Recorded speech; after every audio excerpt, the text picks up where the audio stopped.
The champagne glass slips from my fingers before I can stop it, shattering against the polished marble floor of Willow Creek's most exclusive restaurant. Every head in the private dining room turns toward me, conversations halting mid-sentence. I can't breathe, can't move, can't process what my mother just announced with that eerily pleasant smile on her face. "We've decided to transfer your trust fund to Savannah," Mom repeats, her voice carrying through the silence. "She needs it more than you do right now. $52,000. My money. The trust my grandmother established for me. The foundation of our wedding plans and our future home. Gone. Just like that." Carter's warm hand finds mine under the table, steadying me as the room begins to spin. What should have been the happiest night of our lives, our engagement celebration after 5 years together, has transformed into something unrecognizable. Something cruel. "You can't do that." I finally manage, my voice so quiet I barely hear it myself. "Legally, that money is mine." I pronounce each word loud and clear. Mom's smile tightens. "Oh, Madeline, always so concerned with technicalities." The memory of Grandma's last conversation with me floods back unbidden. Her frail hand clasping mine in the hospital room, her eyes clear despite the pain medication. "This money is for your future, Maddie. Use it wisely for education and then whatever brings you joy." I had honored that promise. Used just enough to finish college with minimal debt. Saved the rest, planned carefully, budgeted down to the penny for a modest wedding and a down payment on our first home together. Unlike Savannah, who blew through her identical inheritance in 18 months, a failed gluten-free bakery, a luxury SUV that she crashed 6 months later, weekend trips to New York and Miami with friends who disappeared when her funds ran dry. I've already allocated that money, I say, forcing strength into my voice. Our venue deposit is due next week. We've been planning this for months. You know that. Dad shifts uncomfortably in his chair but says nothing. Never says anything when Mom gets like this. Plans change. Mom responds with a dismissive wave. Savannah's starting a new business venture. She needs capital. Another business? After the bakery? And the podcast network? And the skincare line? I ask, aware of our friends and family watching this unfold like a car crash in slow motion. This is my money, not yours to redistribute. Now I even raise my voice more determined. Mom's face hardens. That familiar transformation from sugar-sweet to stone happening in an instant. "You've always been selfish. Savannah needs this more than you do." Needing something doesn't entitle her to take what isn't hers, I counter, surprised by my own steadiness. The crack of Mom's palm against my cheek echoes through the private dining room. The sting spreads across my skin as gasps ripple through our guests. Carter half rises beside me, his body tense. Across the table, Savannah examines her manicure, a small smile playing at the corners of her mouth. For the first time, I notice the waiter by the door discreetly speaking into a phone, his eyes darting between my mother and me. My hands have been trembling since Mom's announcement, but now they still. Something solidifies inside me as I look directly into my mother's eyes, really see her, perhaps for the first time in years. "This is how it's always been," I say quietly. "Savannah makes poor choices, and I'm expected to sacrifice to fix them." The room divides before my eyes. Some guests suddenly find their water glasses fascinating, unable to look at me. Others move closer, Aunt Rachel reaching for my shoulder. Carter's parents exchanging alarmed glances. My college roommate Kate pulling out her phone with purpose. Carter stands fully now, his hand at the small of my back. "Mr. and Mrs. Grant," he says, his voice gentle but firm, "I think it would be best if you left." "This is family business," Mom snaps. "Stay out of it." "I am family," Carter responds. "Or I will be, very soon. And I won't stand by while you assault my fiancé." The truth settles over me with surprising clarity. This isn't just about the money. It's about a lifetime of this pattern, Savannah's needs always prioritized over mine, her failures rewarded while my responsibility is taken for granted. If I back down now, nothing will ever change. I reach for Carter's hand, drawing strength from his unwavering support, my real family. The wedding we've planned, the home we've dreamed of, they're both at risk now. But something else is at stake too, my self-respect and the kind of life I want to build moving forward. And for once, I'm choosing myself. 2 days later, the police report trembles in my hands. Carter sits beside me on our apartment sofa, his warmth a sharp contrast to the cold reality spread across my lap. He places a glass of water on the coffee table, but my fingers are too unsteady to reach for it. 3 prior incidents. I whisper, scanning the neatly typed documentation. 3 times she's done this before. The report details Joanne Grant's physical expressions of emotional distress at a charity fundraiser in 2019, a family reunion in 2021, and most recently, at my cousin's wedding last summer. Each time, witnesses described a slap, followed by family members quickly explaining it away as just how she shows emotion. Carter's arm tightens around my shoulders. Keep reading. The next page knocks the air from my lungs. An email thread between my parents, dated 4 months ago, long before our engagement announcement. Mom's words glare up at me. We've already promised Savannah she can use Madeline's trust money. She needs it to launch her wellness coaching business. I sit heavily against the cushions, the pieces clicking into horrible place. My sister, who blew through her identical $52,000 inheritance in 18 months on a failed gluten-free bakery, an SUV she totaled driving home from a vineyard tour, and weekend getaways with friends who vanished when her bank account emptied, was promised my money months ago. This was never about education restrictions. I say, my voice steadier than I expected. This was about maintaining the pattern. Savannah fails, I pay the price. Carter takes the documents, carefully placing them on the coffee table. You don't have to decide anything tonight. But I already have. I will fight my family till the very end, and I need to prepare. The courthouse feels cavernous the following Tuesday. Judge Harmon presides from her bench, peering down through rectangular glasses at my mother, who sits ramrod straight in a pale pink Chanel suit that probably cost more than my monthly rent. Dad hovers behind her like a nervous shadow, his hand occasionally touching her shoulder in silent support. I smooth the wrinkles from my simple gray blazer, feeling underdressed and overexposed. Mrs. Grant. The judge begins, reviewing the report. This appears to be a pattern of behavior. Mom's chin lifts. I was emotional. My daughter had just announced her engagement after keeping it secret for weeks. The prosecutor, a woman with steel gray hair and unwavering focus, steps forward. Your Honor, we have statements from 12 witnesses who confirm the defendant struck her daughter with substantial force, causing visible redness and swelling to the victim's face. A court-appointed therapist testifies next, using phrases like displaced anger issues and inappropriate physical boundaries. Mom's face remains impassive, but her knuckles whiten around her leather handbag. The sentence comes down like a gentle hammer: 8 months probation, a $2,500 fine, and mandatory anger management sessions. Mom doesn't flinch, but Dad's shoulders slump slightly. My phone buzzes before we even leave the courtroom. Savannah's text burns on the screen. You've destroyed this family. Mom is devastated because of you. By evening, my phone lights up with calls from relatives. Aunt Rachel leaves a voicemail telling me how proud she is that I stood my ground. Uncle Jim's message drips with disappointment that I would air family laundry in public. Cousin Emily texts that Mom has always been high-strung and I should understand that. Great Aunt Patricia sends flowers with a card that simply reads, "About time someone stood up to her." The family fractures along ancient fault lines, with sides drawn according to who has felt the sting of Mom's palm themselves. The civil lawsuit arrives 3 days later, delivered by a courier who seems embarrassed to hand me the envelope. I'm being sued by my own parents for misappropriation of funds intended solely for education. Carter and I sit at our kitchen table that evening, our wedding binder open between us. The Willow Pond venue requires a non-refundable $5,000 deposit by Friday, money now frozen in legal limbo. We could use my savings. Carter offers, but we both know it isn't enough. It's not just the venue.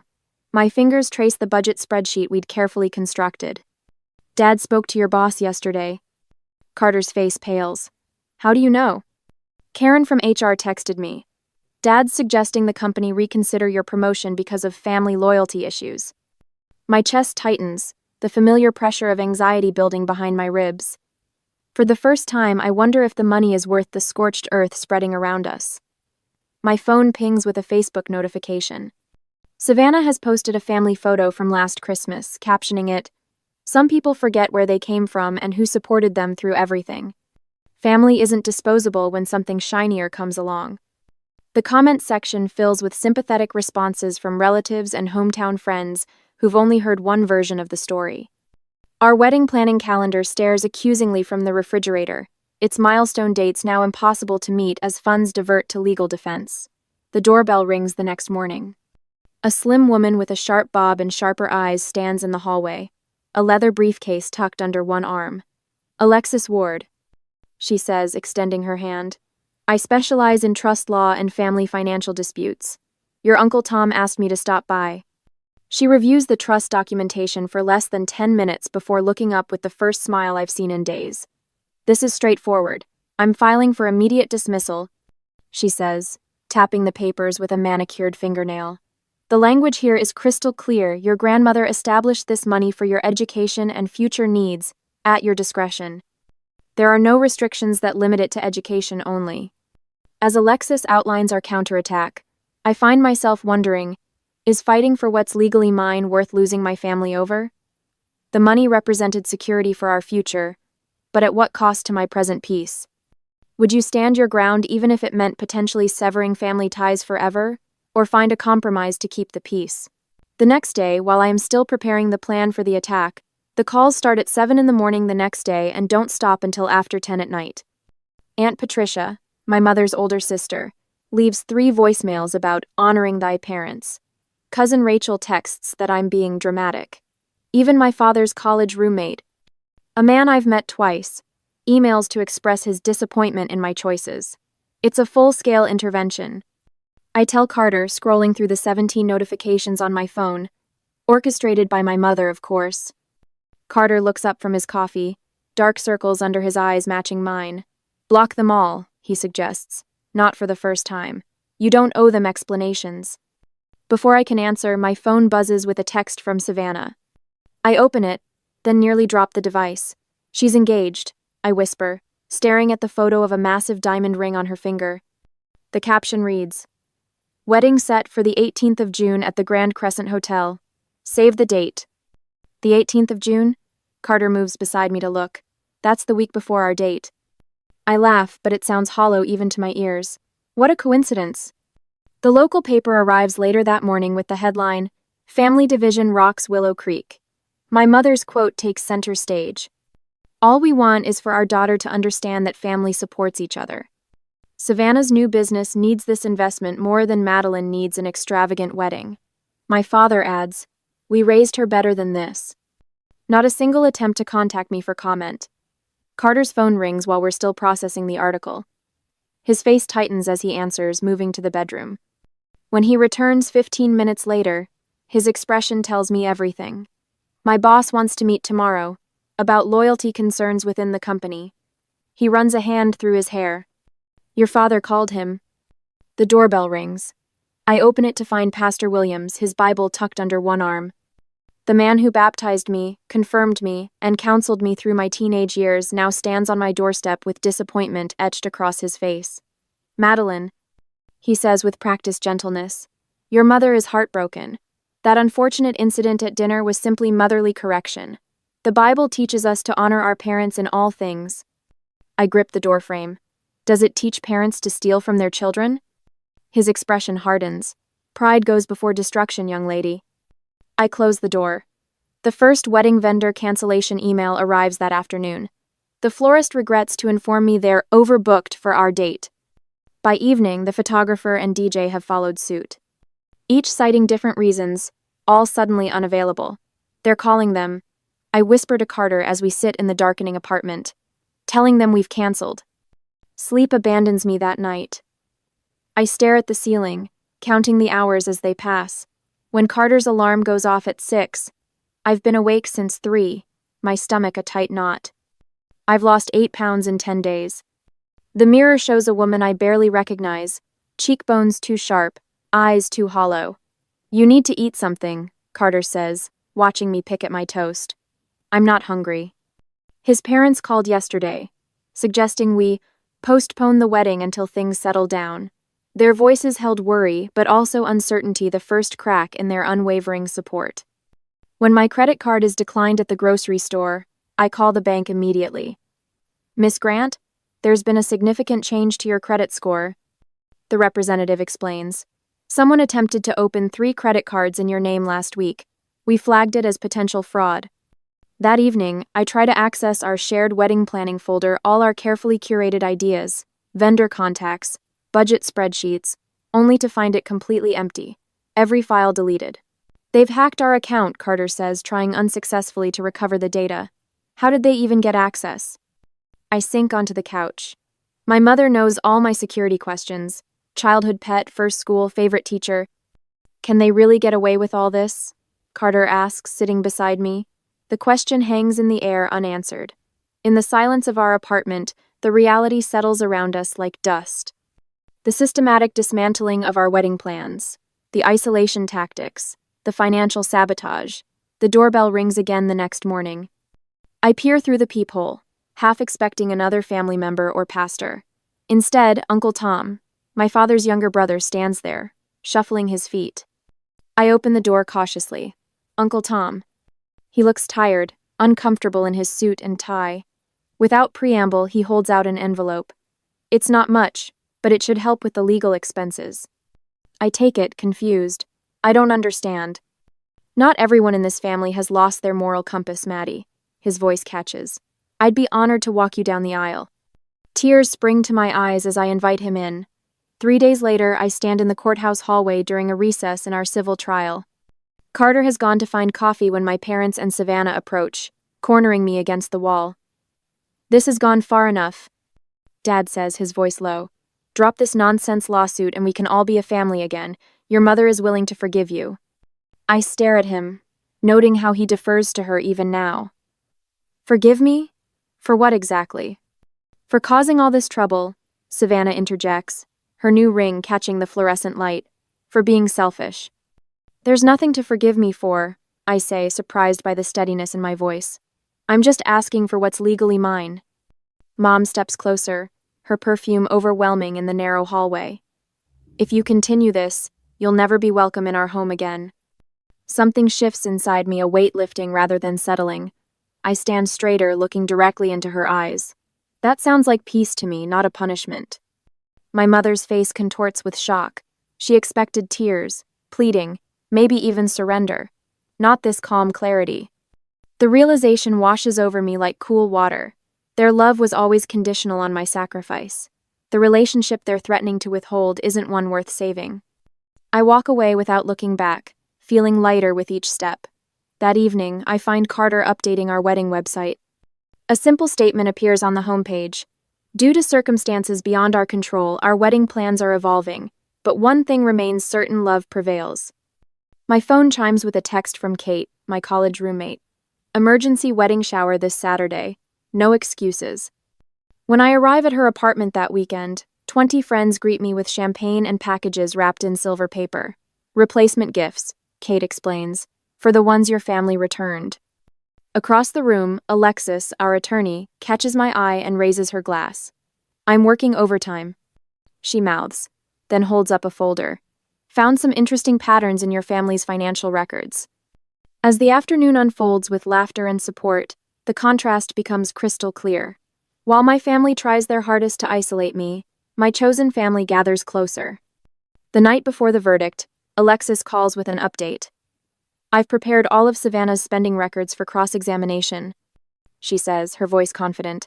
And I did some research on Judge Henderson. She has a history of ruling against parental financial manipulation, 3 cases in the last year alone. The next morning, Carter and I enter the courtroom together. Through the gathering crowd, I spot Savannah in the front row, frantically texting, her face flushed with panic. She looks up, catches my eye, and for a moment, genuine fear flashes across her features. I squeeze Carter's hand as we take our seats. Whatever happens next, I'm ready to protect what we have and what is mine. The courthouse air feels thick with tension as I smooth my simple navy dress and take my seat at the plaintiff's table. Carter's hand finds mine, his thumb tracing small circles against my palm, a silent promise that whatever happens today, we face it together. Alexis strides to the front of the courtroom, her burgundy blazer a splash of determination against the muted wood paneling. She begins methodically displaying documents on the large screen facing Judge Harrison, her voice clear and unwavering.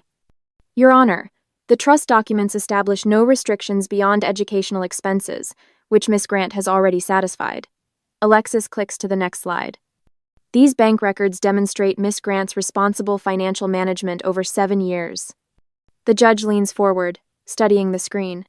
I sit taller, willing myself to project confidence despite the flutter in my stomach.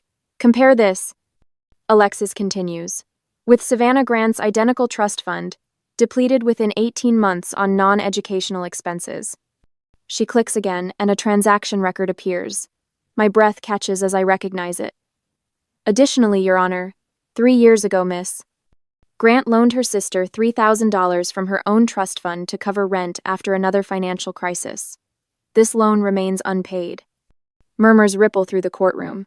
I hadn't told anyone about that loan except Carter. Alexis must have found it in my bank records. There are 3 similar cases in this circuit. Alexis notes, where adult children's trusts were protected from parental interference after the beneficiary reached maturity. Judge Harrison removes her glasses, pinning my parents with a sharp gaze. Why did you wait until your daughter's engagement to suddenly claim these educational restrictions? My father shifts uncomfortably. My mother's spine stiffens. When Savannah takes the stand, she wears the wounded expression, I've seen her perfect since childhood. Her voice wavers dramatically as she speaks. Madeline always got everything. She was Grandma's favorite. Her lower lip trembles. Mom and Dad promised me that money because they knew I needed help starting over. Alexis approaches for cross-examination, her steps measured and unhurried. Miss Grant, you received an identical trust fund from your grandparents, correct? Yes, but... And you spent that money on a bakery venture, a luxury SUV, and various personal expenses? Savannah glances at our parents. That's different. Different how? Alexis asks, her tone conversational. If these trusts were strictly for college education, why were you allowed to use yours on a bakery and a luxury vehicle without any objection from your parents? Color rises in Savannah's cheeks. Because I needed it more than she did. The words burst from her. She always has everything together. Her perfect job, her perfect fiancé, her perfect plans. She doesn't need help like I do. The courtroom erupts in whispers. Judge Harrison bangs her gavel once. So this isn't about educational restrictions at all, Alexis says quietly. This is about punishing your sister for being responsible with her money. Objection! My mother stands suddenly. This is outrageous. My daughter is being twisted. Mrs. Grant, the judge interrupts. You are not counsel in this case. Sit down or I will hold you in contempt. As my mother sinks back into her seat, I notice the court reporter watching with wide eyes. This family drama has become public record now, the truth laid bare in black and white. When the judge asks if I would consider a settlement that splits the remaining funds with Savannah, I pause. Would compromising bring peace to our family? Or would it just teach them that pressure and manipulation eventually work? Carter takes the stand next, his voice steady as he describes our careful financial planning and our modest wedding budget. We've been saving for 3 years, he explains. The venue requires half the payment up front. We've chosen vendors carefully to stay within our means. Uncle Tom follows, his silver hair catching the fluorescent light. My parents, Madeline's grandparents, established identical trusts for both granddaughters. They spoke often about wanting the girls to have financial security as they started their adult lives.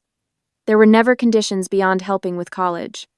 When our wedding planner testifies about the mysterious cancellations and harassment of our vendors, Judge Harrison's expression darkens. Someone called every vendor on their list claiming the wedding was canceled. She confirms. I've never seen such deliberate sabotage in 15 years of planning weddings. Alexis stands for her closing argument, her voice resonating through the now silent courtroom. This case has never been about proper use of funds. The evidence clearly shows a pattern of emotional manipulation and control, using money as the weapon. Miss Grant has honored her grandparents' wishes by completing her education and saving the remainder for her future. The attempt to redistribute her inheritance came only when she asserted independence through her engagement. When Judge Harrison dismisses the case, affirming my full rights to the trust fund and ordering my parents to pay my legal fees, I feel something inside me unlock. Not triumph exactly, but vindication. The truth, finally acknowledged. Outside the courtroom, relatives who previously avoided my calls approach hesitantly. Aunt Rachel hugs me, whispering apologies for believing my mother's version of events. Cousin Mark admits he'd questioned the story but hadn't wanted to rock the boat. The local newspaper reporter who covered the hearing asks for a statement. I simply say, the court's findings speak for themselves. As my parents leave, my father pauses, looking back at me with an expression I can't quite read: regret, perhaps, or recognition. But then my mother tugs his arm, and he turns away. Later that afternoon, Uncle Tom calls with surprising news. Word around town is that Savannah's grand wedding plans are suddenly being scaled back dramatically. Seems the money tree has stopped bearing fruit. For the first time in months, I sleep through the night without waking to anxiety. The truth has a weight all its own, and finally, it's no longer mine alone to carry. 2 days after the courtroom confrontation, the doorbell rings at precisely 9 a.m. Carter glances at me from over his coffee mug, his eyebrows lifting in silent question. We aren't expecting anyone. I'll get it, I say, setting down my own mug. When I open the door, my heart stutters. Mom and Dad stand on my welcome mat, Mom's face arranged in that particular smile she wears when she wants something. Dad shifts his weight from one foot to the other, eyes darting anywhere but my face. Madeline, darling, Mom says, her voice honey sweet. May we come in? We need to talk. Against my better judgment, I step aside. They enter my apartment, Mom's gaze sweeping over everything with barely concealed judgment. Carter? She acknowledges stiffly when she spots him. I'd prefer if Madeline and I could speak privately, mother to daughter. Carter looks to me, waiting. Whatever you have to say, you can say in front of Carter, I tell her, arms crossing over my chest. He's family now. Mom's smile tightens but doesn't disappear. Fine, we've come to offer reconciliation. Dad clears his throat. Several relatives are reconsidering attending Savannah's wedding. The family feels divided. It's unfortunate. What your father means, Mom interjects, is that we can put this ugliness behind us. We're still your parents, Madeline. Family should come before money. I wait, knowing there's more. But I am ready. Savannah needs just $10,000 for her wedding. Mom finally says, a small portion of what you've insisted on keeping. Surely you can spare that much for your sister. The implication hangs unspoken in the air. My own wedding will be boycotted unless I comply.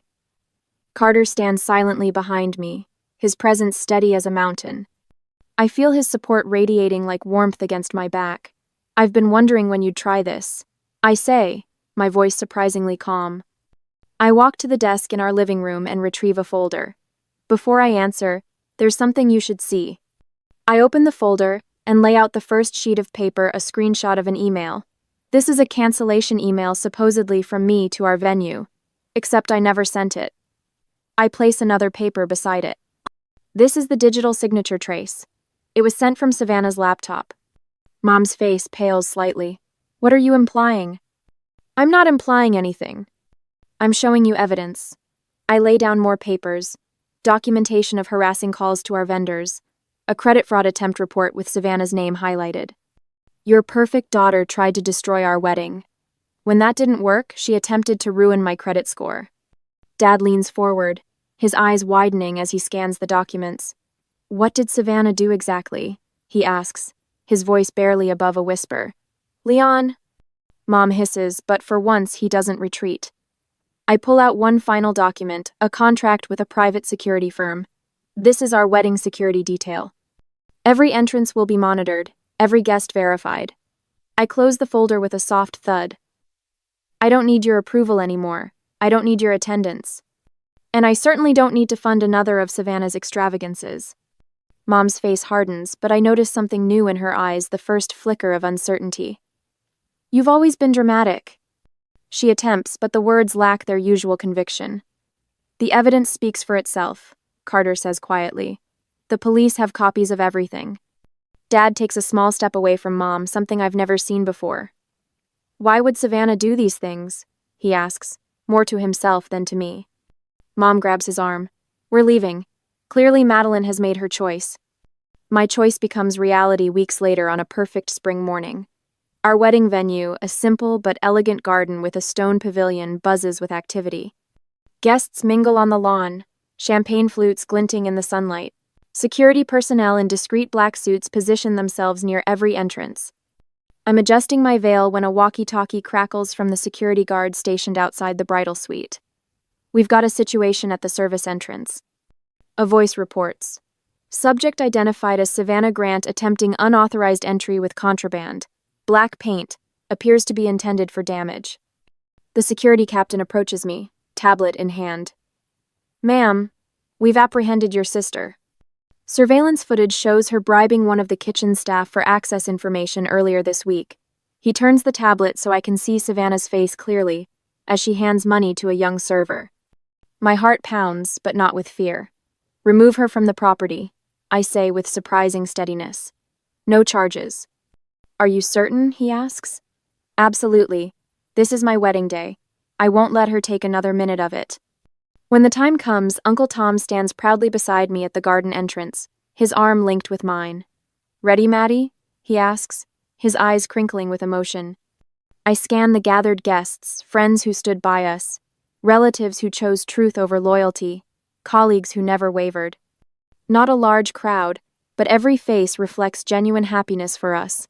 More than ready, I answer. As we proceed down the aisle, Carter waits for me beneath an arch of white roses, his smile brighter than the sun overhead. My heart swells with certainty. During our vows, Carter takes my hands in his. You taught me what true strength looks like, he says, voice thick with emotion, not in winning battles but in choosing which ones matter. As we turn to face our guests as husband and wife, I catch a glimpse of movement at the garden's edge. My father stands alone, watching from a distance. Our eyes meet briefly before he turns and walks away, shoulders hunched. 2 days later, as we prepare to leave for our honeymoon, Kate calls with the latest gossip. Savannah's wedding at the Grand Crescent Hotel has been scaled down to almost nothing, she reports. They've moved from the grand ballroom to the garden room 4 times smaller, and at least 12 relatives have declined their invitations, all citing prior commitments. I feel a complicated mix of emotions that I can't quite name. When we return home a week later, a small package waits on our doorstep. No card, no note. Inside rests my grandmother's pearl and sapphire brooch, a family heirloom I'd always admired, but never expected to own. That evening, Carter's college roommate calls with more news. Joanne and Leon are taking out a second mortgage on their house. Apparently, even Savannah's scaled-back wedding remains extravagant beyond their means. I close my eyes, the brooch cool against my palm. Some battles aren't worth fighting. Others define who you become. Sunlight streams through the floor-to-ceiling windows of our condo, casting golden rectangles across the hardwood floor where Carter sits cross-legged, carefully repotting a fiddle-leaf fig. 6 months have passed since our wedding, and the peace that fills our Sunday mornings still feels like a revelation. Think she needs more drainage? Carter asks, looking up at me with soil-smudged fingers. I smile, setting down my coffee mug on our kitchen island. Probably. Remember what happened to the last one? Our home bursts with greenery, potted herbs on the kitchen windowsill, hanging plants cascading from macrame holders, a row of succulents marching along our bedroom shelf. Each one thriving, unlike the tense silence and emotional minefields that characterize Sunday mornings at my parents' house. Support group meeting tomorrow? Carter asks, tamping soil gently around the plant's base. I nod, mentally reviewing my notes for the Family Boundary Support Network I started 3 months ago. 10 people confirmed, 2 new attendees. The wedding photos on our mantle catch my eye. Carter and me surrounded by Uncle Tom, Carter's parents Alexis, and friends who stood by us during the crisis. A smaller circle than originally planned, but infinitely stronger. The mail slot clatters, and I retrieve an embossed envelope bearing my parents' return address. An invitation to Christmas dinner, the handwriting unmistakably my mother's. My hands remain steady as I read it. They want us for Christmas, I tell Carter, my voice even. Mom promises a fresh start, and Savannah will be bringing her new boyfriend. Carter watches me carefully. What do you want to do? 6 months ago, this invitation would have sent me spiraling into guilt and obligation.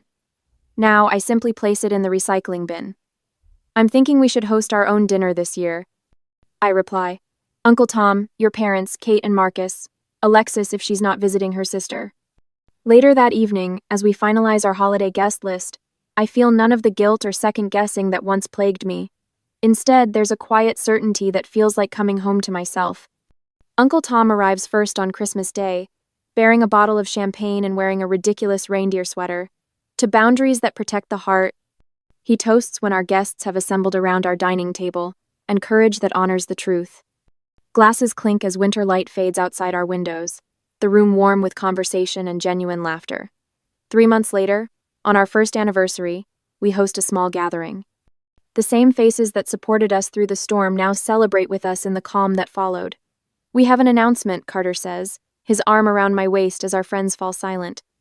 Madeline and I are establishing the New Roots Scholarship Fund for students who've been estranged from their families due to situations similar to what we experienced. Alexis raises her glass, her eyes bright, to choosing your own family and writing your own story. 2 weeks later, a certified letter arrives. My parents' house is being sold, financial difficulties finally catching up with them after years of overextension. I spend an hour researching financial counseling services, then send the information to my father's email with no message attached.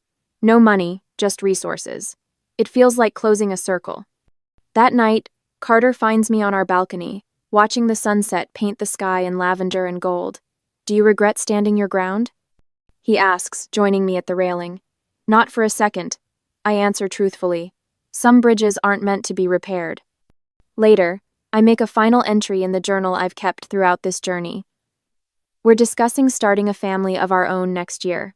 One built on honesty, respect, and the understanding that love should never require sacrifice of your self-worth. As I closed the chapter on my birth family, I wondered what others would have done in my place.